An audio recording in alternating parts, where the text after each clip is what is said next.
თქვენ უყურებთ ანალიტიკას, მე ამ გადაცემის ავტორი ელენე კვანჭილაშვილი ვარ და დღეს მინდა ვისაუბროთ იმაზე, თუ რა გველოდება ეკონომიკაში. შეგიჯამებთ და მოგასმენინებთ იმ ხმებს, რაც ამ დროისთვის გვესმის. გადაცემის პირველ ნაწილში მოვუსმენთ TBC-ის მთავარ ეკონომისტს ოთარ ნადარაიას, მეორე ნაწილში რეფორმატიქსის დამფუძნებელს ნიკა გილაურს. 2025 წლის სავარაუდო ეკონომიკური ტრენდები იყო იმ კონფერენციის მთავარი თემა, რომელიც წინა კვირას Free Business G პლატფორმის ბიზნესებმა გამართეს. 2025 წლის სავარაუდო ეკონომიკურ ტრენდებზე რამდენიმე კომენტარი ამ კონფერენციაზეც მოვაგროვეთ. ჩვენ ვართ ახლა გაუგებარ სიტუაციაში. ყველა გაუგებარ სიტუაციაშია. გარე პოლიტიკა ჩავარდნილი აბსოლუტურად. არავინ არ გველაპარაკება, რაც არის ყველაზე ცუდი და თუ ამის შემოbrunება უკვე რომ დაგელაპარაკონ არის კიდევ ურთულესი. ქვეყანაში სადაც არ არსებობს სასამართლო, არ არსებობს შიდა პოლიტიკური სტაბილურობა, იქ ინვესტიციები თავისთავად ცხადია არიდება და ეს ინვესტიციები არ არის მხოლოდ და მხოლოდ საგარეო ინვესტიციები, რაც ისედაც ნაკლები იყო ჩვენს ქვეყანაში. თვითონ ბიზნესი აღარ გააკეთებს რეინვესტირებას და შეეცდება რომ სხვაგან მოძებნოს, ასე ვთქვათ, ის ეკონომიკური წყაროები და იმ დამატებითი კაპიტალის შოვნის სადაც უფრო მეტი სტაბილურობა. ქვეყანა, რომელიც ტურიზმზე არის დამოკიდებული ბევრწილად, ამ დროს ფეხდება ტურისტული პაკეტების გაყიდვა, ტურისტები მცირდება, შეიძლება განახევდეს, ეს რა თქმა უნდა ცუდად იმოქმედებს ბიზნესზე. ბიზნესი ხო ცალკე აღებული რაღაც სუბიექტი არ არის, ეს არის დიდი ღირებულებითი ჯაჭვის პატარა ნაწილი და ზოგადად ეს ღირებულებითი ჯაჭვის პატარა ნაწილებისგან შედგება და ბევრი პატარა ნაწილი როცა აღარ მუშაობს, მთლიანი მექანიზმი იჩერდება. ეკონომიკური კრიზისი უკვე სახეზეა ზოგიერთ სექტორში, წვრილ ბიზნესში, წვრილ და საშუალო ბიზნესში, სასტუმრო ბიზნესში, სარესტორნო ბიზნესში, საკმაოდ წვავე კრიზისი არის და ნელ-ნელა ეს კრიზისი გაღრმავდება. პოლიტიკური ვითარება ისეთია, რომელიც იზოლაციას უხადის საქართველოს, რაც საბოლოო ჯამში დღევანდელი შეხვედრაც გამოჩნდა, მიგვიყვანს ინფლაციამდე და ზოგადად მოსახლეობის გაღარიბება.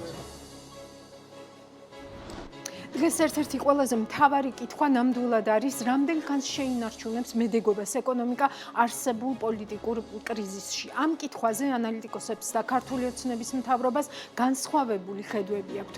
ქართული ოცნება დიდწილად კრიზისის არშემჩნევის პოლიტიკას მიჰყვება. ამბობს, რომ ქართული ოცნების საერთაშორისო ლეგიტიმაცია ასეთ იცნებას საერთოდ არ არსებობს, ხოლო ქუჩაში თვენახევრიანი უწყვეტი პროტესტი მალე დასრულდება.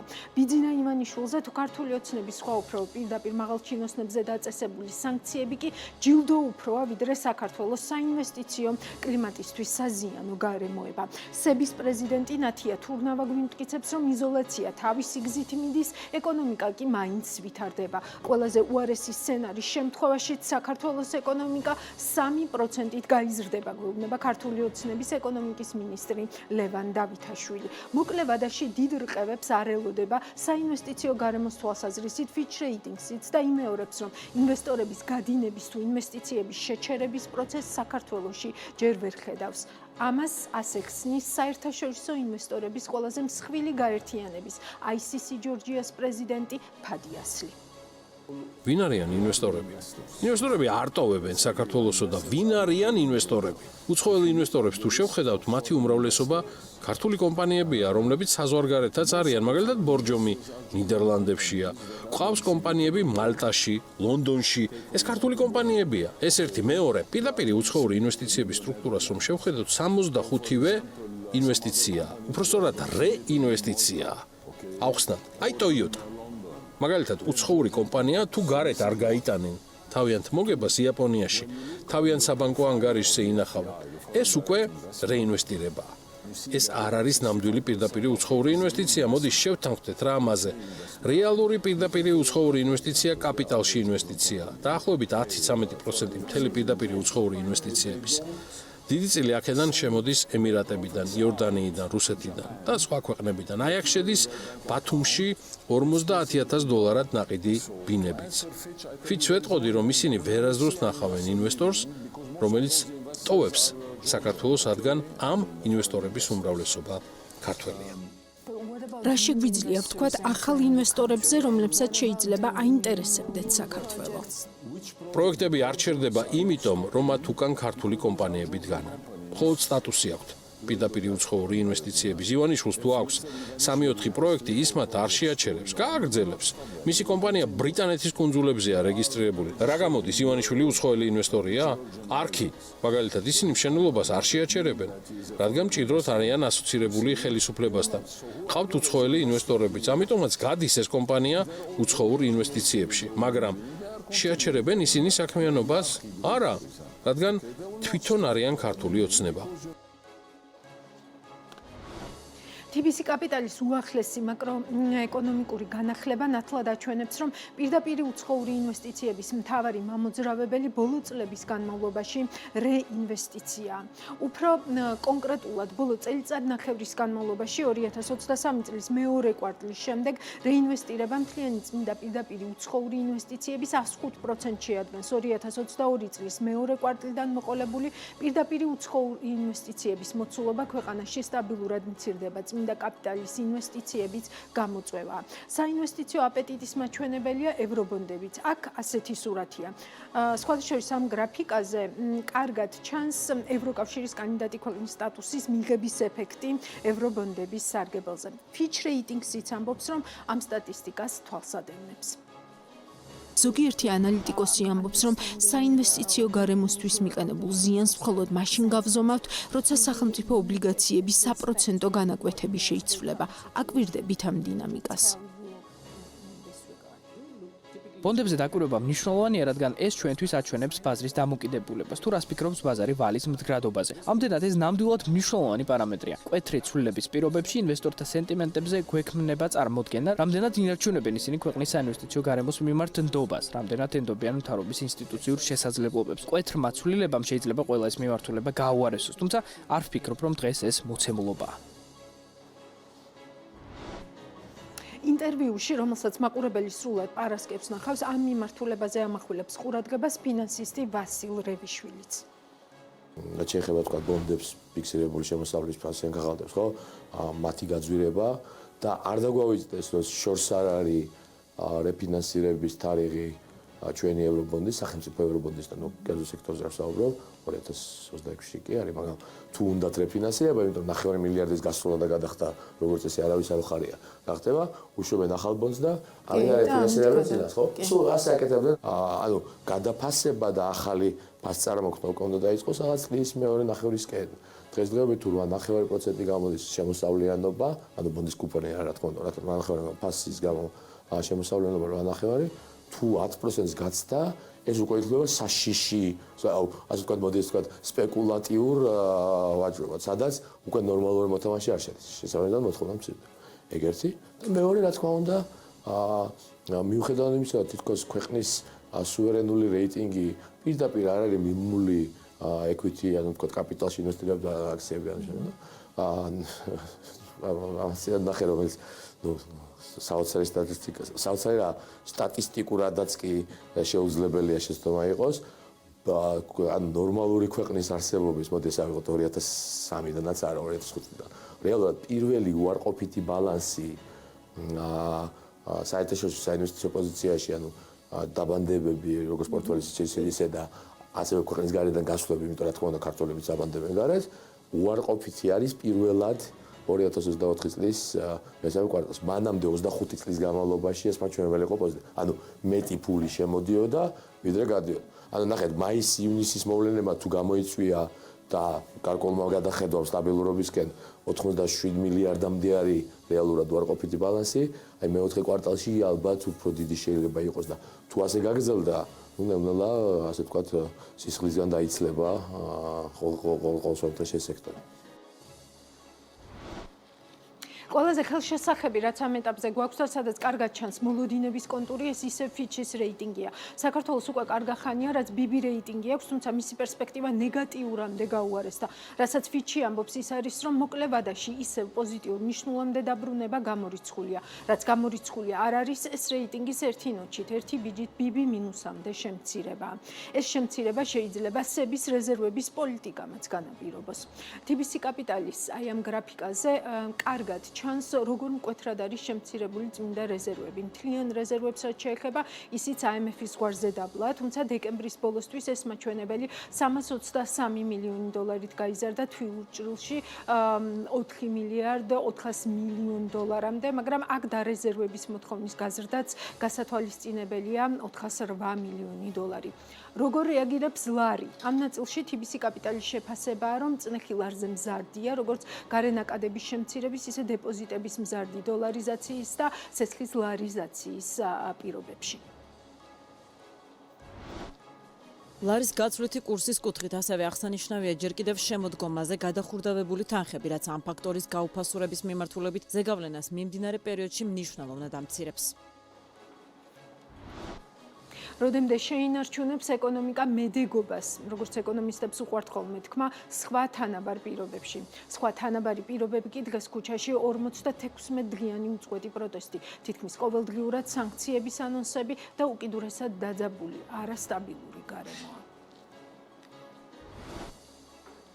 რატომ არის აცდენილი ბიზნესის აღქმაში, ეკონომიკაში არსებული რისკების შესახებ, მთავრობის მოლოდინებს და რა აქვს სათქმელი საქართველოს წამყვან საინვესტიციო ბანკს ოთარ ნადარაია, ჩემი პირველი სტუმარი, მოგესალმებით. დიდი მადლობა თქვენი დროისთვის. ბატონო ოთარ, მოდით ჩვენი საუბარი დავიწყოთ იმით, თუ რა არის დღეს ყველაზე სუსტი რგოლი, ესე ვთქვათ, აი ამ მაკროეკონომიკური რგოლი, აი ყველაზე სუსტი მაკროეკონომიკური რგოლი რა გვაქვს დღეს? ჩვენი ეკონომიკა როგორც იცით, ბევრ ფაქტორზეა დამოკიდებული, მათ შორის პირველ რიგში ვიტყოდი, რა თქმა უნდა, სავალუტო შემოდინებებზე. ამ კუთხით თქვენ როგორც აღნიშნეთ მიმოხილვაში და ჩვენ პუბლიკაციაში არის შევახსენებ ჩვენ მსმენელს, რომ ჩვენ გვაქვს საშუალება მათ შორის იანვრის მონაცემები გამოვაქვეყნოთ, ანუ მაგალითად ტურიზმის მიმართულებით რამდენს ხარჯავენ არარეზიდენტები ჩვენთან. რა თქმა უნდა, ეს ვერ იქნება ზუსტი საზომი, ვთქვათ, იგივე ტურიზმის მაჩვენებლის, მაგრამ დინამიკაზე დაკვირვების საშუალებას ნამდვილად იძლევა, ანუ ტენდენციის კუთხით. ისევე როგორც ჩვენი, ვთქვათ, ინდიკატორი, რაც არის აი ჯამური ხარჯები, მაგალითად ჩვენ ყველანი რამდენს ვხარჯავთ და ეკონომიკური ზრდის მაჩვენებელი, ესეც თავისთავად ექსპორტის კომპონენტი სხვა არის, მაგრამ ესეც ხშირად ერთმანეთს ემთხოვა, როგორც პუბლიკაციაში ეს არის აღნიშნული და გრაფიკებიდანაც ჩანს. ახლა ამ გაგებით ობიექტური რეალობა რა არის, რა თქმა უნდა, მესმის რომ განსხვავებული მოსაზრებები არის, თქვენ როგორც აღნიშნეთ და ეხლა ეს ბუნებრივია შექმნილი ვითარებიდან გამომდინარე. ობიექტური რეალობა რა არის? ნამდვილად ქონდა ადგილი ეკონომიკური ზრდის შენელება დეკემბერში, ეს სასახად ასეა, მათ შორის ტურიზმის მიმართულებით. იანვარში ჩვენ ვხედავთ გარკვეულ აღდგენას დეკემბერთან შედარებით, ანუ ხაზს უსვამ, ეს არის აღდგენა გარკვეული დეკემბერთან შედარებით და არა ვთქვათ ძალიან მაღალი ზრდის ტემპებზე დაბრუნება, როგორც იყო გამეთანხმებით 2022 წელს, 23 წელს, 22 წელს გასული წლების პერიოდში. ეს არის ეკონომიკურ ზრდაზე რაც შეიძლება ითქვას. ახლა ფაქტორებზე თქვენ ახსენეთ, ვთქვათ, რგოლები და ზეგავლენის კუთხით მნიშვნელოვანი ფაქტორები, ანუ ტურიზმი ზრდის ტემპი შენელებულია, ვფიქრობთ, რომ მაინც დადებითი ზრდა აქვს, ანუ წინა წლის იგივე პერიოდს თუ ავიღებთ, შეიძლება დადებითი და ან დაახლოებით იმავე დონეზეა, თუმცა ჯამურად იგივე დეკემბრის და იანვრის მაჩვენებლებით ზრდის ტემპი შენელებულია, ნამდვილად ასეა, თუმცა მკვეთრი უარდნა ჯერჯერობით არ იკვეთება. რეინვესტირების ნაწილზე მინდა თქვენის ნებართვით ყურადღება გავამახვილ, ბატონო ოთარი, იმიტომ რომ აი პირდაპირი უცხოური ინვესტიციების თვალსაზრისით და თქვენს პუბლიკაციაშიც ასახული არის ეს, ვთქვათ, რამხელა არის წილი რეინვესტირების, ხომ? აი ამ პოლიტიკური არასტაბილურობის დროს და ჩვენ არაერთხელ გვისაუბრია, რომ შესაძლოა ეს პოლიტიკური არასტაბილურობა ამ კუთხით გაცილებით უფრო მნიშვნელოვანი ფაქტორი იყოს ინვესტორებისთვის, ვიდრე ჩვენ წარმოგვიდგენია, ხომ? აი აქ რა მოლოდინები გაქვთ, ესე ვთქვათ, პირდაპირ უცხოური ინვესტიციების ნაწილში? თუ შეიძლება ძალიან მოკლედ ვიტყვი ფაქტორებზე, ძალიან მოკლედ და ინვესტიციების კუთხით საინვესტიციო აქტივობაზე არ გვაქვს დადებითი მოლოდინება. ეხლა რაც შეეხება სხვა ფაქტორებს, თქვენ იცით რომ ძალიან მოკლედ ვიტყვი, მესმის რომ თქვენი შეკითხვა უფრო პრიორიტეტულია. ესე იგი, ძალიან მოკლედ ვიტყვი რომ გზავნილები, რომელიც გზავნილების კუთხით სავალუტო შემოდინება არის ან თანაბარზომიერი ტურიზმის ან შეიძლება ითქვას უფრო მეტიც, ანუ ამ კუთხით ისე ობიექტურად ვამბობ, ამ კუთხით ბუნებრივია ეს მიმდინარე მოვლენები გზავნილებზე არ მოქმედებს, ხომ რეალურად, ანუ ამ ეს შემოდინების ეს წყარო, როგორც იყო ტენდენცია, ისე გრძელდება. იგივე შეიძლება ითქვას ექსპორტის მიმართულებით და დიდწილად მიგრაციის მიმართულებით, ყოველ შემთხვევაში ჯერჯერობით მაინც მიგრაცია სხვადასხვა მიგრაციის ეფექტი ძალიან იმეორებს ადგილობრივი, ასე ვთქვათ, ხარჯების სტრუქტურას. რაც შეეხება საინვესტიციო ნაწილს და მადლობა კიდევ ერთხელ თქვენ ძალიან საინტერესო შესავალი გქონდათ. როგორც აღნიშნეთ თქვენ, ერთი ძალიან მნიშვნელოვანია, რომ კაპიტალის შემოდინება ბოლო წლებში და არ გულისხმობ 1-2 წელს, ხო, ანუ ბოლო 1 დეკადა, 2 დეკადა რო ავიღოთ, ანუ საქართველოში იყო ძალიან დიდი, ანუ ახლა გააჩნია იყო სიუჟეტი უცხოელებს რა დავარქვათ, მაგრამ საქართველოში უცხოური აქტივები ძალიან ბევრია, ეს ნამდვილად ასეა, თუმცა ამ ტიპის შემოდინება იგივე უცხოურ ინვესტიციებზე ჰქონდა თქვენ საუბარი, ან მაგალითად კრედიტებზე რო ვთქვათ, ხომ? როგორც კერძო, ასევე სხვადასხვა სახელმწიფო სექტორში, ანუ ბოლო დაახლოებით წელიწადნახევარი 2 წელი, ანუ ეკონომიკური ზრდის მთავარი ფაქტორია სარყოფილა რეალურად.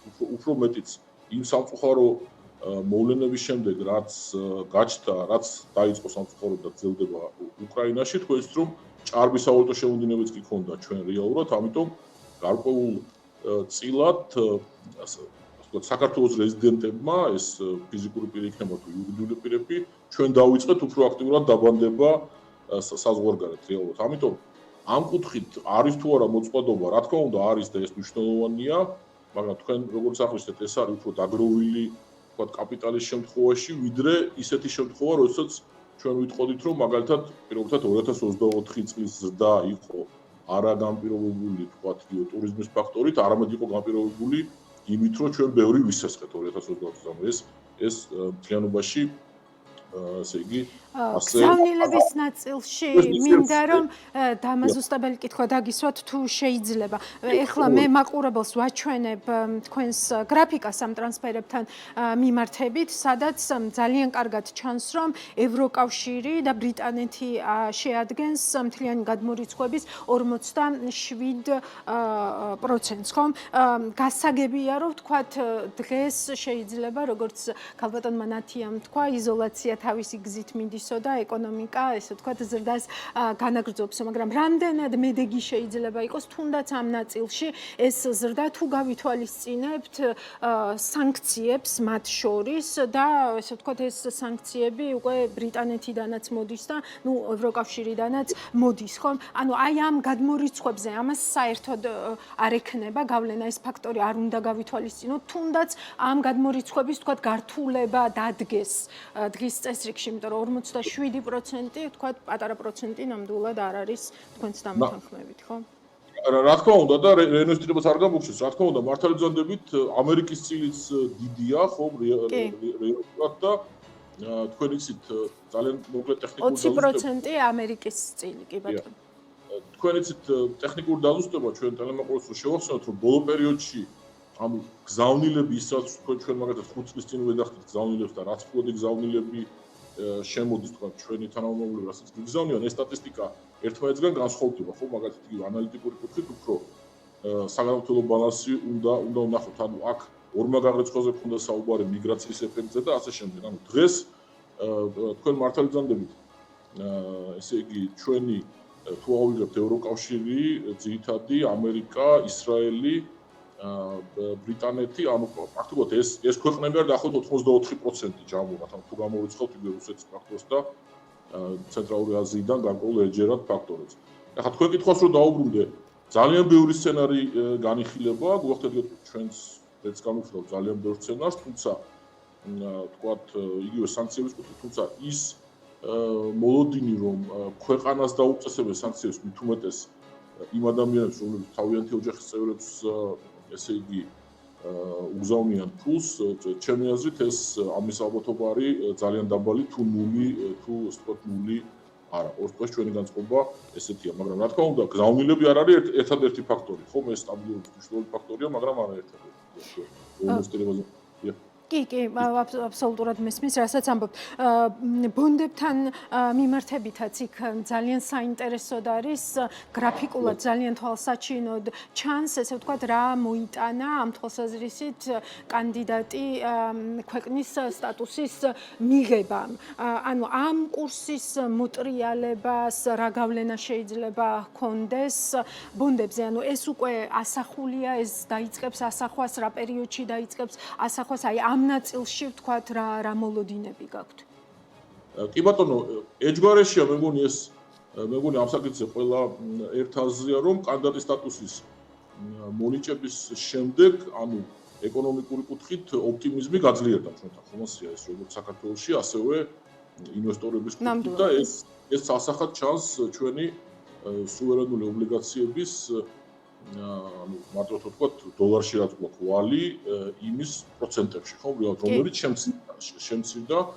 ახლა მას მერე ხედავთ რომ გრაფიკზე ძალიან მერყევია ეს პროცენტი, თუნდაც იგივე სამწუხაროდ მოვახსენოთ უკრაინაში დაწყებული სამწუხარო ამბები რუსეთის შეჭრის შემდეგ მაშინ გაიზარდა, შემდეგ შემცირდა ევროკავშირის კანდიდატის სტატუსის დროს მნიშვნელოვნად შემცირდა. მას მერე არის გაზრდილი, თუმცა როგორც ერთ-ერთ თქვენ სიუჟეტში იყო ჯერჯერობით და პრინციპში ფიჩს უნდა დავეთანხმოთ ამ საკითხში ისევ და ისევ ობიექტურად ვამბობ, ჯერჯერობით ჩვენ რო ვთქვათ, რომ ისეთი პროცენტებია, რომელიც ნიშნავს, რომ ჩვენთვის ვთქვათ კაპიტალის ბაზრები არ არის ხელმისაწვდომი, ჯერჯერობით ეს ტენდენცია ნამდვილად არ იკვეთება, რეალურად ეს ასე. რამდენჯერმე ახსენეთ, ესე ვთქვათ, რუსეთ-უკრაინის ომი. ამითი რას მეუბნებით, ბატონო თარი, რომ ვთქვათ, ეს გავლენა უფრო ძლიერია დღეს არსებულ, ვთქვათ, მაკროეკონომიკურ ვითარებაზე, ვიდრე ის, რაც ქვეყნის შიგნით ხდება. ანუ რასაც, ვთქვათ, ხილულად ინვესტორები აკვირდებიან, ვთქვათ, იგივე, ვთქვათ, აღარ ჩამოვთვლი, ხო, რაც ხდება რუსთაველზე და არა მხოლოდ რუსთაველზე, არამედ მთელს ქვეყანაში, იმიტომ რომ თქვენ ფიჩი ახსენეთ და ფიჩი ცალსახად ამბობს, რომ ყველაზე ორი, ესე ვთქვათ, სამი მთავარი ფაქტორია, რამაც რეალურად რეიტინგის პერსპექტივის შემცირება, ანუ ნეგატიურამდე დაწევა, ეს ძალიან ბევრი წლის განმავლობაში საქართველოს პერსპექტივა ნეგატიურზე არ ქონია, ხომ? და ეს მე მგონი რაღაც მნიშვნელოვანი სიგნალია ყოველ შემთხვევაში, ასე ვხედავ ამას. და ის ამბობს, რომ ვთქვათ, სამი ძირითადი ფაქტორია ამისი. პირველი ეს არის სწორედ პოლიტიკური არასტაბილურობა, შემდგომ ამას მოჰყვება, ესე ვთქვათ, ცების პოლიტიკა რეზერვებთან დაკავშირებით და ზოგადად ნდობა სებთან მიმართებით და ესე ვთქვათ, კიდევ ესე ვთქვათ, სხვა ფაქტორებიც, რომლებიც ამაზე ახდენს გავლენას, ხო? მათ შორის, ხო, კიდევ სხვა ფაქტორებიც, რა თქმა უნდა, რაც ასევე გავლენას ახდენს. თუმცა ეს ორი ფაქტორი, ესე ვთქვათ, აბსოლუტურად გამოკვეთილია რეზერვები და პოლიტიკური არასტაბილურობა. რასაკვირველია გეთახმებით შეფასებაში, რომ დავაზუსტოთ, თქვენ რაც გითხეთ. ახლა რო შევადაროთ მიმდინარე სიტუაცია და ასე ვთქვათ, ეს ტრაგიკული მოვლენები უკრაინაში რაც გრძელდება, აქ კონკრეტულად საუბარი იყო, რასაც ვიხილავდით, ჩვენი სუვერენული ევროობლიგაციის პროცენტზე. ხო, ეს ამ კონტექსტში მიპასუხეთ და არა ზოგადად მაკროეკონომიკური მოლოდინების კონტექსტში. ამიტომ უფრო ზოგადადაც დაგისვამთ ამ კითხვას. ხო, ანუ აი აქ რა ხდება და აქ რას აქვს დღეს აქ და ახლა ყველაზე დიდი გავლენა. დიახ, რა თქმა უნდა, როგორც მოგახსენეთ, ანუ ზრდის ფაქტორები ჩვენ უნდა განვიხილოთ ეკონომიკაზე ვსაუბრობთ, შეიძლება უფრო მნიშვნელოვანი სხვა საკითხებია, რა თქმა უნდა, როგორც აღნიშნეთ, მაგრამ თუ ეკონომიკაზე ვსაუბრობთ, ეს ზრდის ფაქტორები უნდა განვიხილოთ. ჩვენ არ ველით, რომ გზავნილების კუთხით და ექსპორტის კუთხით რაც მნიშვნელოვანია, ესე იგი, აქ იქნება არსებითი ცვლილებები ზეგავლენის კუთხით, ყოველ შემთხვევაში ამ მოვლენებიდან გამომდინარე, ხომ, იმიტომ ეს უფრო გარე ფაქტორებია.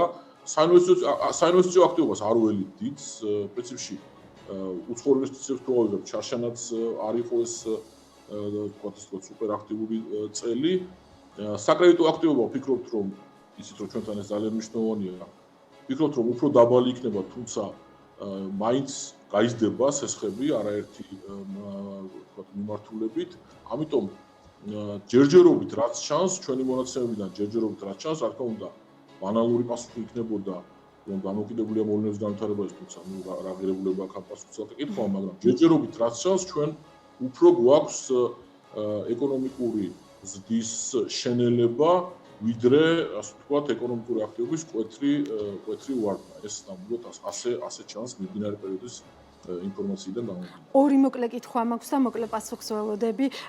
თქვენგან პირველი, აი ობიექტურად რომ შევაფასოთ, რამდენად ესე ვთქვათ, პრობლემურია დღეს სების რეზერვების პოლიტიკა და ეს ამდენი კითხვა ამ რეზერვებთან მიმართებით შიგნით თუ გარეთ და ნახავდით ფიჩთან ინტერვიუსაც, მათაც აქვთ უამრავი კითხვა ამ პოლიტიკასთან მიმართებით, რით არის გამოწვეული? ეს გამოწვეულია ობიექტური რეალობებით, ანუ იმ ნიშნულით, რა ნიშნულზეც დღეს ვართ, თუ ეს გამოწვეულია უფრო ფართო პრობლემით, რომ ზოგადად სების ნდობა არის შერყეული, მათ შორის ამ ორგანიზაციებისთვისაც.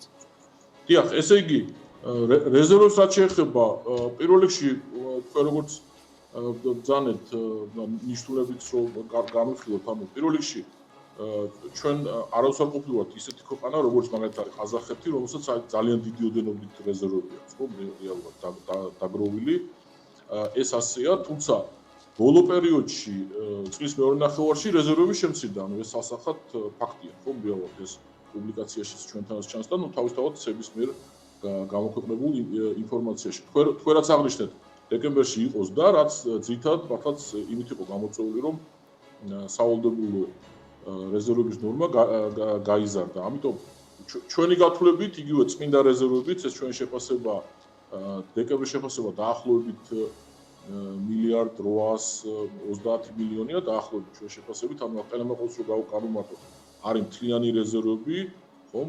და არის წმინდა რეზერვები, რაც მაგალითად უხეშად ვთქვათ, ინტერვენციებისთვის არის უფრო გამოყენებად, ხომ? ასე ეს ამ თუ ინტერვენციების კუთხით შევხედავთ, შეიძლება კი არა და ვთქვათ, აი ეს დაახლოებით 1.800 1.900 უფრო მნიშვნელოვანია, ვიდრე ნამდვილად. და არის, ესე ვთქვათ, რა ზღვარიც არ უნდა ავიღოთ, ყველა ზღვარზე მნიშვნელოვნად დაბალი. დიახ, ეხლა აქ რა იყო ძირითადი მიზეზი შემცირების, იგივე წმინდა რეზერვებიც იყო მეტი, ხო, თავისთავად. ძირითადი მიზეზი, რა თქმა უნდა, წმინდა რეზერვებს თუ ავიღებთ, იყო და არის ოქტომბერში და მანამდე ძირითადად ოქტომბერში განხორციელებული ინტერვენციები, ხო? ანუ იცით თქვენ ეთერში არაერთხელ ვისაუბრია ამაზე. კი, ნამდვილად და ჩვენ მაყურებელმაც კარგად იცის, ხო, ამ ნაწილში ბევრი გაშუქება გქონია. დიახ, საარჩევნო ასე ვთქვათ, პერიოდის კუთხით, იმიტომ რომ ლარის კურსზე ზეგავლენა საარჩევნო პერიოდის კუთხით ბევრად უფრო ადრე დაიწყო. იმიტომ რომ ეს ასე იყო. თუ მაგალითად იყო კი და აქედან მოდის ჩემი კითხვაც, რომ ანუ ეს კითხვები, ანუ ზედმეტად ბევრ კითხვებს რა განაპირობებს, ის რომ სების მიმართ ნდობა დაბალია ამ ეტაპზე, თუ ის რომ ასე ვთქვათ, რაღაც ობიექტური რეალობები არსებობს. შემცირება არ არის ნამდვილად პოზიტივი, მაგრამ ერთი მნიშვნელოვანი მინდა ვთქვა ფაქტი. არიდებთ ჩემს კითხვას თავს. ის რეზერვები, არა, დაუბრუნდები ამ კითხვას. ესე იგი, ის რეზერვები, რომელიც გაიყიდა, ანუ ამ ფულს საქართველოს არ დაუტოვებია, იმიტომ რომ დღეს ეს თანხები არის, ასე ვთქვათ, აკუმულირებული იგივე კომპანიების და მოსახლეობის ხელში. ჩვენ შეფასებით შეიძლება ეს იყოს მილიარდზე მეტი, ანუ იმ ტენდენციასთან შედარებით, რაც მანამდე იყო რეალურად, ხომ? და სხვათა შორის ნოემბერი იყო ის თვე, როდესაც ეს ტენდენცია შემოტრიალდა რეალურად და სებს ჰქონდა საშუალება რომ დაახლოებით 100-150 მილიონი დოლარი ეყიდა პირიქით, ხომ რეალურად, ისე როგორც მიმდინარე პერიოდში ჩვენ ინფორმაცია რაც გვაქვს, თქვენ ობიექტურად ახსენეთ ეს თქო ასეა, ჩვენ არ იკვეთება რომ მაგალითად ის მეტნაკლებად სტაბილური მაინც ლარი, რაც არის, ეს არის იმის ხარჯზე, რომ თქვათ სები ისევ ყიდის რეზერვებს უფრო პირიქით არის, მე ვფიქრობ არა იმ მასშტაბით, რაც ნოემბერში, მაგრამ უფრო პირიქით. ახლა ნდობას და შეფასებებს რაც შეეხება, ნუ ეს ფართო თემა არის. მიმდინარე ერთ თვეში არ გონია შეცვლილი იყო, მაგრამ ეს ფართო თემა არის და რა თქმა უნდა ამაზე ბევრი იწერება, ახლა კონკრეტულად ბევრი ასპექტი. კარგი, სულ ბოლოს პრაქტიკულად კი ან არა პასუხია, აი სხვა თანაბარ პირობებში და ამ სხვა თანაბარ პირობებში, ესე ვთქვათ, გარე ფაქტორები მოხსნათ, ესე ვთქვათ, რაც შიგნით ხდება ქვეყნის 2025 წელს გავღარიბდებით თუ არა? უფრო ჯერჯერობით რაც იკვეთება, ესე იგი აქ ალბათ ორ ასპექტში უნდა ვთქვათ, ანუ ერთი ეკონომიკური ზრდა და ლარის კურსი და ინფლაცია. კი ბატონო, ნამდვილად.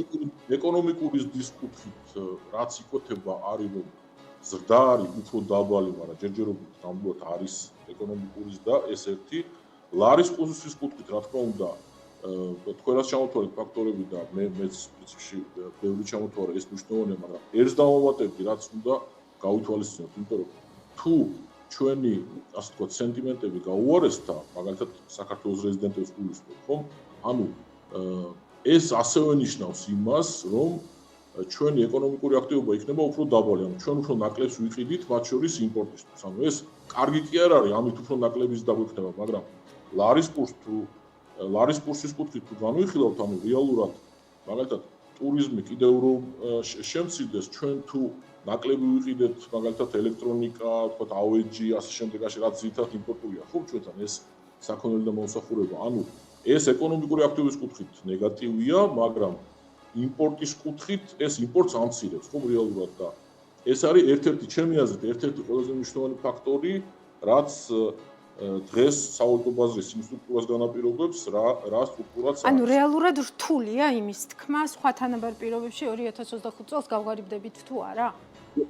ჯერჯერობით ხა გაშნია, მოდი პროფესიულად რო გავაგზავნოთ, ანუ არ არის პროფესიული კითხვა, გაღარიბებას გაშნია რას დავარქოთ, ანუ ისევ და ისევ ეკონომიკური ზრდა შენელდა, ეს ფაქტია, ხო, თუმცა ეკონომიკური ვარდნა ჯერჯერობით არ ჩანს, რეალურად ეს ასეა. თქვენიც რო ლარი მეტნაკლებად დაახლოებით იმავე ნიშნულზეა, ნუ გაშნიათ ხა დაახლოებით რამდენია, მაგრამ მაინც და ნუ ლარის კურსიდან გამომდინარე, რა თქმა უნდა, ნუ ცითადი ფაქტორი მაინც უფრო ეს არის, რა თქმა უნდა, მნიშვნელოვანია ინფლაციის დინამიკა. ჩვენი აზრით, რომელიც ჩვენი პროგნოზით იცით, რომ მოიმატებს, ანუ ინფლაცია მოიმატებს, თუმცა არა ისეთ კრიტიკულ ნიშნულამდე ჯერჯერობით, რაც ჩანს, როგორც იყო მაგალითად იგივე 2021 წელს. ეს არის რაც შემიძლია გითხრათ პროგნოზებთან მიმართებაში. კი ბატონო, დიდი მადლობა ბატონო ოთარ ნადარაია იყო ჩემი სტუმარი, მადლობა მას. არ მგონია რომ თუნდაც იმ ჩამონათვალში ყველა ბიზნესი იმსახურებს სანქცირებას. ზოგის სანქცირების ლოგიკაც გასაგებია, მაგრამ არა ყველასი. შეიძლება ემოციურად გონია რომ ღირსები არიან რომ დასანქცირდნენ, თუმცა თუ კანონის თვალით შევხედავთ, გარკვეულ შემთხვევებში ვერ ხედავ საფუძველს. ვინ იყო თქვენთვის ყველაზე დიდი სიურპრიზი? ხო, მაგალითად ირაკლი გილაური. ეს იმას არ ნიშნავს რომ პერსონალურად მომწონს ან არ მომწონს ეს ბიზნესმენი. ყველა დიდი ბიზნესი თანამშრომლობს მთავრობასთან, ასე იყო სააკაშვილის დროს, ასე იყო შევარდნაძის დროსაც. არ ამგონია რომ კომპანია, რომელსაც ირაკლი გილაური უდგას სათავეში, მხარს უჭერდა ქართული ოცნების რეპრესიებს. შეიძლება მე ვცდები, მაგრამ ჩვენთვის გარედან ასე ჩანს. ფადიასლიმ ამ განცხადებით ბევრი ბიზნესის თუ მოქალაქის მოსაზრება თქვა ხმამაღლა, ამიტომ ჩემს შემდეგ სტუმართან ჩემი საუბრის პირველი ნაწილით სწორედ ამ თემას შეეხება, რამდენად არის ეს რეპუტაციულად დამაზიანებელი მისი ძმისთვის და მისი ბიზნესებისთვის. ნიკა გილაურია ჩემი სტუმარი, მოგესალმებით ნიკა. დიდი მადლობა თქვენი დროისთვის. თქვენი პირველი რეაქციით თუ ვიმსჯელებთ Facebook-ზე, თქვენც ძალიან გაგიკვირდათ ირაკლი გილაურის იმ სიაში, როგორც ბიძინა ივანიშვილის მაცოცხლებლების სიაში მოხვედრა. რას გაუსვით მაშინ იმ პირველი, ესე ვთქვათ, საკმაოდ გრძელი სტატუსით ხაზი? გულწრფელი ვიქნები თქვენთან, ცოტა დიპსტეიტური მომენტებიც იყო, განსაკუთრებით კგბ-შნიკურ მიდგომებთან დაკავშირებით, რეალური სამიზნეებიდან, ესე ვთქვათ, ვთქვათ, ყურადღების გადატანით და ასე შემდეგ. ამიტომ მოკლედ ბევრს არის შეგეკითხებით, თქვენს მასზეა საუბარი, თქვენზე არა, მაგრამ აი რას გულისხმობდით ამაში, ვის გულისხმობდით სასარგებლო იდიოტებში და იმ ფონზე, როდესაც ესე ვთქვათ, სამეთვალყურეო საბჭომ, ანუ სრული და ინვესტორებმაც თქვენს მას სრული მხარდაჭერა გამოუცხადეს, არის თუ არა ეს მაინც რეპუტაციული ზიანი. მოდით ძალიან მარტივად და გულწრფელად გეტყვით. კი, რა თქმა უნდა, ეს იყო ჩემთვის სიურპრიზი, ნამდვილად. უფრო ემოციური პოსტი იყო. ხო, ემოციური იყო, რა თქმა უნდა, ეხლა ჩემი ძმა და ხოცი ხوار არ თქვა რომ ჩემი ძმა ჩემი ოჯახის წევრი არ არის თქო. თუმცა მართლა გამიკვირდა არა იმიტომ რომ ჩემი ძმა გამიკვირდა, იმიტომ რომ თვითონ სტრუქტურულად არასწორია იმ კომპანიაზე, იმ კომპანიის მოხვედრა ასეთ ტიპის სიაში, რომელიც ლონდონის ბირჟაზე არის განთავსებული და რომელიც თავის ფულს კი არ მართავს ინვესტორების ფულს. თან მართავს ამ ფულს ლონდონის ბირჟის ძალიან მკაცრი წესებით, რაც გაწერილია პოლიტიკაში ეს ვერანაირად ვერ იქნება.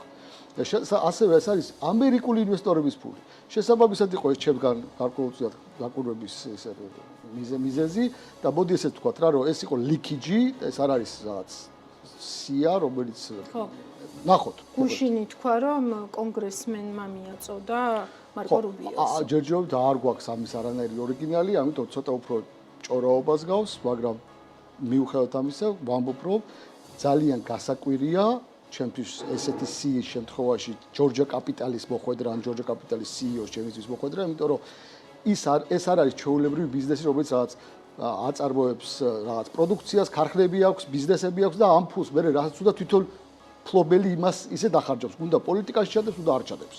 ეს არის კომპანია, რომელიც სხვის ფულს განკარგავს, თავის ფულს კი არა, სხვის ფულს განკარგავს ძალიან მკაცრად და მკაფიოდ გაწერილი წესებით, რომელიც უნდა ემსახურებოდეს აი ამ ინვესტორების ინტერესებს და არა პოლიტიკურ ინტერესებს, არა რაღაც სხვა ინტერესებს. შესაბამისად, აქედან გამომდინარე, ძალიან ამოვარდნილი იყო ეს კომპანია ამ სიასთან შედარებით. კი ბატონო, მადლობა ამ პასუხისთვის, ვიცი რომ არ არის ადვილი ამ არა, ძალიან მარტივია სიამოვნებაში.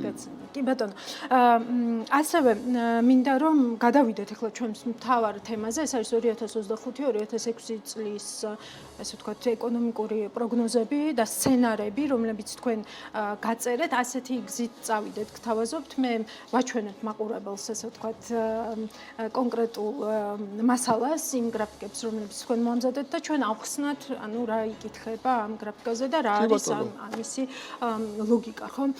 ესე იგი, თქვენ ამბობთ, რომ კურსის 10-15%-ით გაუფასურება არის მოსალოდნელი და რომ ლარის კურსი დოლართან წლის მანძილზე 3.2 მონაკვეთის ფარგლებში იმერყევებს. რის ხარჯზე ხდება ეს ყველაფერი? ანუ რა არის წამყვანი, თქვათ, ინვესტიციების შემცირება, რეზერვების პრობლემა თუ რა? მოდით შევეცადოთ ავხსნათ, ხო?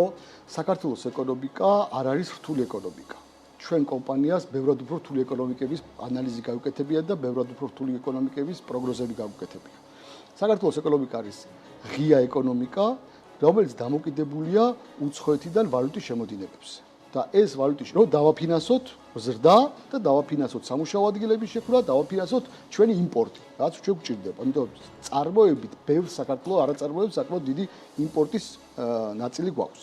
შემოდინებების თვალსაზრისით საქართველოს ძირითადად იზრდებოდა ბოლო პერიოდის განმავლობაში პირდაპირ ინვესტიციებით, საერთაშორისო საფინანსო ინსტიტუტების გადმორიცხვებით, ტურიზმით, ეგრეთ წოდებული უცხოეთიდან გადმორიცხვებით ჩვენი თანამემამულეების, რომლებიც იქ ცხოვრობენ და ისინი ამ რემიტენსებით და ექსპორტით. ეს იყო ჩვენი შემოსავლის წყაროები მთელი ამ პერიოდის განმავლობაში. ძალიან მნიშვნელოვანია ის, რომ გასულ წელს მოხდა ნელ-ნელა შემცირება და ამის განცხადებაც მოხდა, რომ საერთაშორისო საფინანსო ინსტიტუტები ნელ-ნელა აჩერებენ ამ თავიანთ დახმარებას და ეს დახმარება შეიძლება ჯამში არც თუ ისე დიდი იყოს, მაგრამ გასათვალისწინებელია, რომ ეს არის ხოლმე ხშირად ბაზა საფუძველი ბევრად უფრო დიდი პროექტების დაფინანსების, რომელთაც ბევრად უფრო დიდი ინვესტიციები მოაქვს ქვეყანაში. შეიძლება იყოს რომელიმე EBRD-ის ან რომელიმე სხვა ასეთი სოფლიო ბანკის რაღაც 100 მილიონიანი პროექტი ან 10 მილიონიანი გრანტი, რომელიც კი შეწყდა, მაგრამ 10 მილიონ გრანტს მოყვებოდა ბევრჯერ 10ჯერ მეტი და 20ჯერ მეტი პროექტები, რომელსაც აფინანსებდნენ უცხოური ინვესტორები იმ იმედით, რომ საერთაშორისო საფინანსო ინსტიტუტი იყო შემოსული. და ეს რაღაც გარკვეულ დაზღვევის ფაქტორად მუშაობდა. მოხდა რომ აი ესეთი ტიპის შემოდინებები თითქმის გაქრა, ან ძალიან საგრძნოდად მცირდება და შემცირდა. ანუ ამას მოყვება დამატებით კიდე ინვესტიციების შემცირება, რომელსაც ეს ებმებოდა ხოლმე. პირველი წლის 24 წლის 3 კვარტალს თუ ავიღებთ, მეოთხეზე არ არის ლაპარაკი და შევადარებთ 23 წლის 3 კვარტალს. პირდაპირ ინვესტიციები შემცირებულია 40%-ით. მესამე კვარტალში უკვე ვხედავთ ტურიზმის შემცირებას. მეოთხე კვარტალი ემატება ახლა ამას 24 წლის, რომელსაც დაემატა პოლიტიკური პრობლემები, იზოლაცია, არალეგიტიმური მთავრობა. ხო? ამას დაემატა ეს პრობლემებიც, რომელმაც გამოიწვია, მაგრამ ტურიზმის შემთხვევაში ნოემბერი-დეკემბერი რო ავიღოთ, განახევრდა 2023 წლის ნოემბერ-დეკემბერთან. იანვარი კიდევ უფრო რთულია. წლიურ ჭრილში რო ავიღოთ, შეიძლება კარგი იყოს, მაგრამ წლიურ ჭრილში აღებას გავანებოთ თავი. ვნახოთ დინამიკა. ჩვენი საქმე ეკონომიკური ანალიზის საქმე არის სწორედ ის, რომ კი არ ავიღოთ რაღაც კონკრეტული ციფრები, არამედ დინამიკაში დავინახოთ და საზოგადოებას შევთავაზოთ სიმართლე, რას შეიძლება ველოდოთ და არა ის, რომ აი რაღაც თითქოს ყველაფერი კარგად არის. ციფრები რაღაც ნაწილი აჩვენებს იმას, რომ 2024 წელი არც თუ ისე ცუდი იყო, მაგრამ ყველა ციფრი აჩვენებს იმას, რომ დინამიკა არის ნეგატიური, ყველა ციფრი აჩვენებს იმას, რომ პოლიტიკური პრობლემებიც რომცა რქონოდა 25 წელს ისედაც უფრო ნაკლები გვექნებოდა ზრდა და ის ერთჯერადი ზრდა, რაც გამოიწვია რუსეთ-უკრაინის ომმა, რის გამოც საქართველოში შემოვიდნენ ძალიან ბევრი რუსეთიდან და უკრაინიდან, არა მარტო საქართველოში, არამედ მთელ ჩვენ რეგიონში და ფული შემოიტანეს, ეს ერთჯერადი ზრდა, რაც იყო 2022-2024 წლებში, უკვე ნელდებოდა, უკვე მცირდებოდა. მაგრამ ნიკა, თქვენი სცენარების დავამთავრ. იგივე ზრდა ყველა სხვა ქვეყანასაც ჰქონდა.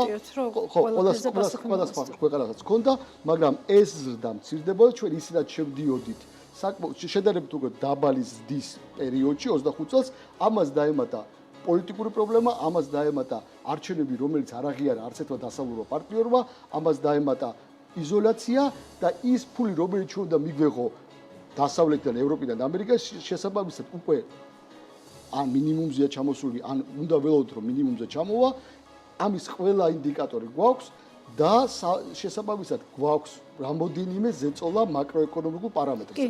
ეს არის კურსი, ეს არის ინფლაცია და ეს არის ეკონომიკის ზრდა. ამაზეც ვილაპარაკოთ თუ მოვასწრებთ, მაგრამ ყველაზე მთავარი რაც არის, რაც გამოარჩევს თქვენს ანალიზს, მათ შორის თუნდაც TBC კაპიტალის ანალიზისგან და მათ შორის საერთაშორისო ორგანიზაციების ანალიზისგანაც, ხო, რაც ბოლოს დავინახეთ, არის ის, რომ თქვენ აი ამ სცენარების მიხედვით და სულ ერთია რა ტიპის სცენარს განვიხილავთ თქვენს შემთხვევაში 2025 წელს თქვენ ელოდებით ეკონომიკის შემცირებას. 0-2.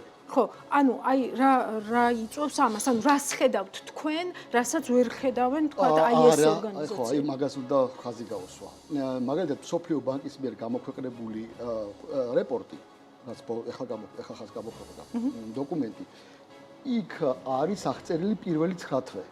არც ერთ საერთაშორისო ორგანიზაციას ჯერ არ გაუკეთებია 12 თვიანი ანალიზი.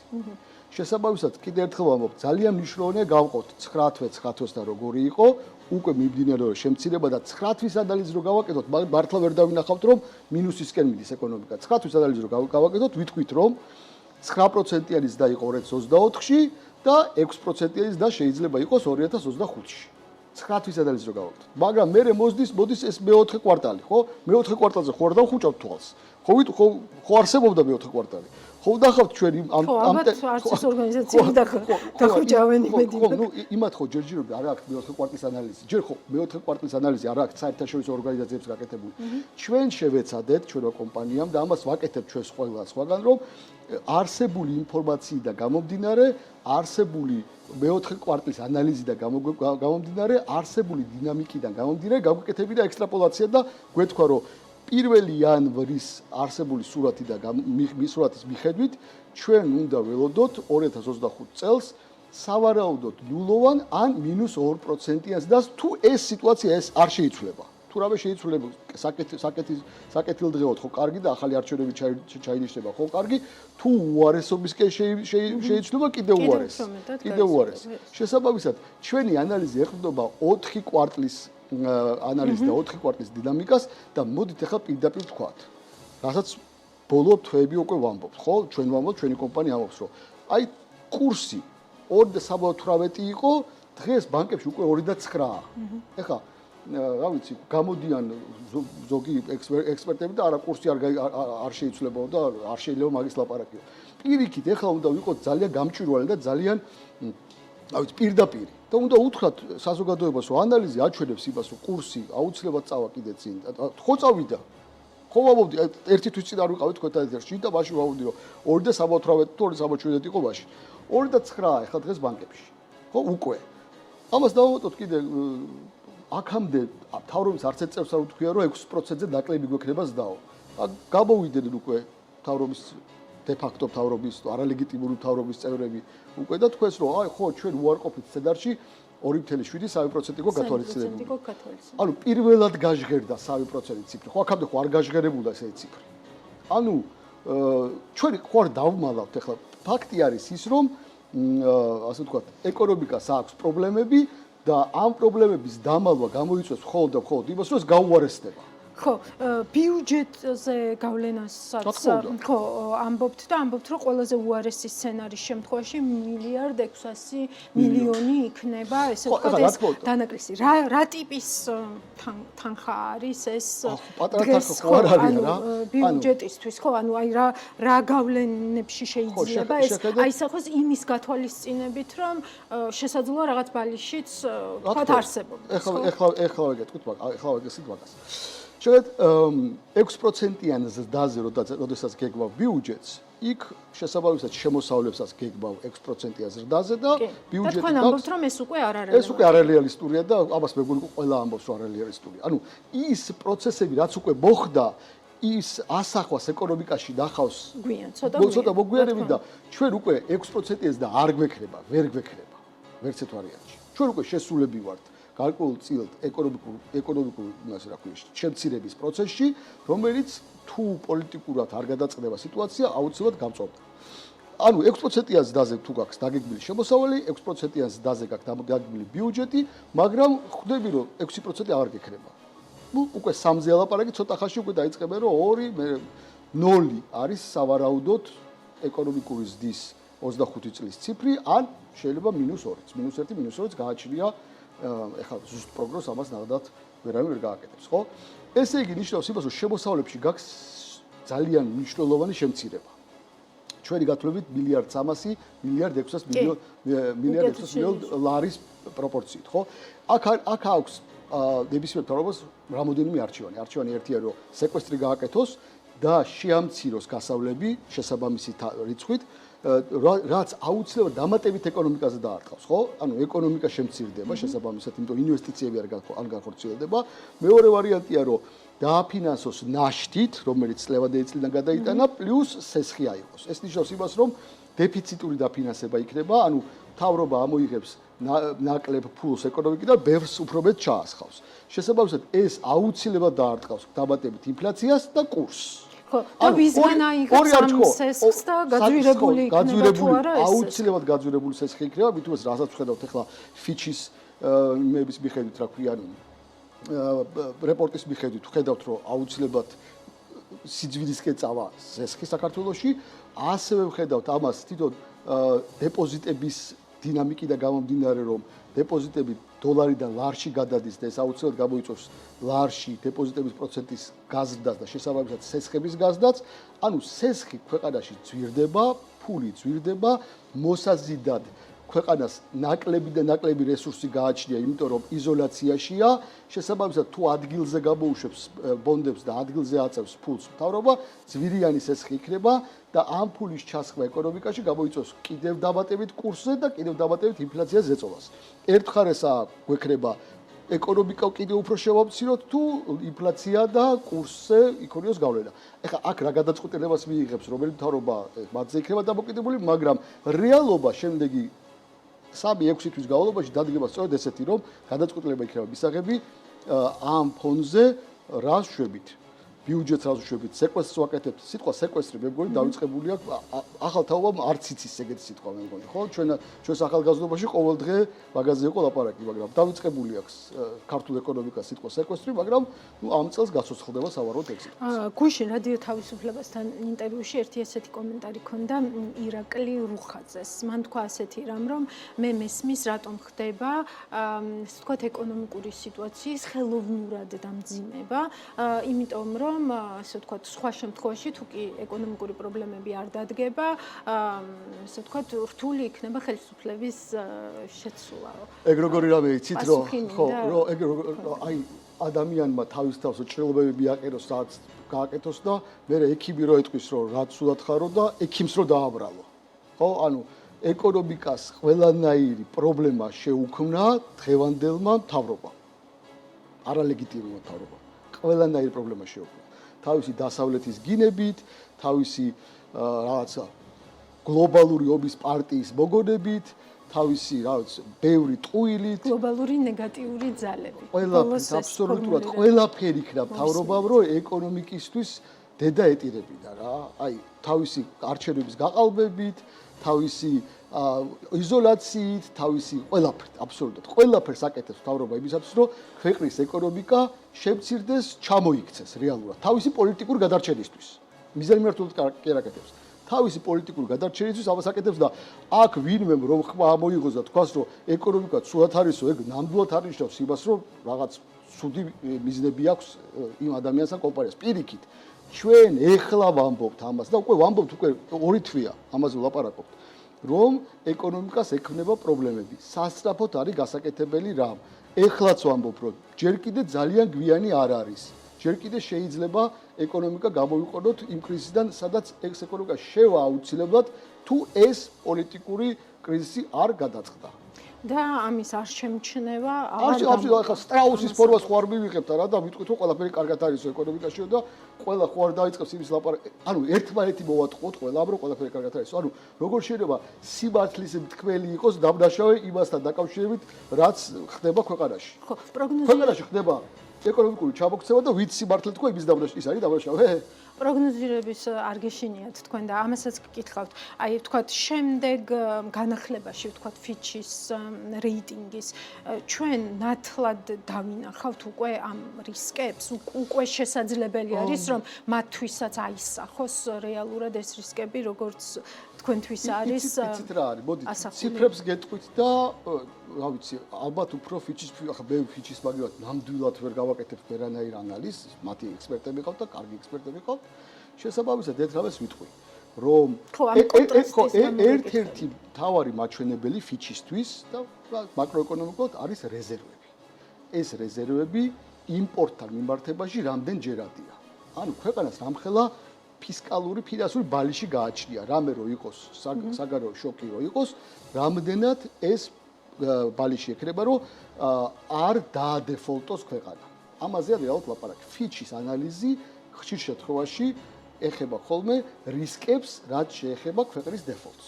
რაც უფრო ნაკლებია რისკი დეფოლტისა, მით უფრო მაღალია რეიტინგი. შესაბამისად, ამ ანალიზის დროს ამ ანალიზის დროს ერთ-ერთი მნიშვნელოვანი არის რეზერვები იმპორტთან მიმართებაში. 7.2 ჯერადი გქონდა ჩვენ რეზერვები იმპორტთან მიმართებაში სულ რაღაც 3 წლის წინ და 2.8 ჯერადი გვაქვს ახლა. კი, თუმცა ბოლო პერიოდში ესე ვთქვათ ისე ვიყიდა და ასევე ეს დარეზერვების ნორმაც, რომელიც მაგას ხო მნიშვნელობა არ აქვს. ახლა დამატებით გამოცა განკარგულება, რომლის მიხედვითაც ბანკებს დაავალა კიდევ რომ მეტი არის. ეს ხო არ არის მისი ნეტ რეზერვები. სინამდვილეში ეს არის ბანკისგან წამოღებული და ფიჩი ნეტ რეზერვებში. და ფიჩი, აბა რა, ანუ ყველან არის გათვლებით, ჩვენ ქვეყანა საინტერესოა, რომ რამხელა ბალიში აქვს და ის ბალიში არა, ისე ბანკების ფულია. ბანკების ფული, რომელიც ამოიღო რეალურად ეროვნულ ბანკმა, ხო? ის ეროვნული ბანკის ფული ხო არ არის. ნეტ რეზერვები გვაინტერესებს ჩვენ და შესაბამისად აქედან გამომდინარეობს პრობლემა, რომ 3 არის სასურველი მინიმუმი, რომელსაც საერთაშორისო სავალუტო ფონდი აცხადებს განვითარებადი ქვეყნებისთვის. ჩვენ ვართ ჩამოსული 2.8-ზე. ამიტომ ჩემი აზრით საკმაოდ დიდი შანსია იმისი, რომ ფიჩმა შემდეგი გამოქვეყნების დროს რეიტინგი შეუცვლოს ქვეყანას. BB- დავინახოთ? შემცირება დავინახოთ კი. მადლობა. ეს იყო ნიკა გილაური, მადლობა მას, მადლობა თქვენ რომ გვიყურებთ, შევხვდებით ერთმანეთს უკვე პარასკევს დილიდან დროებით.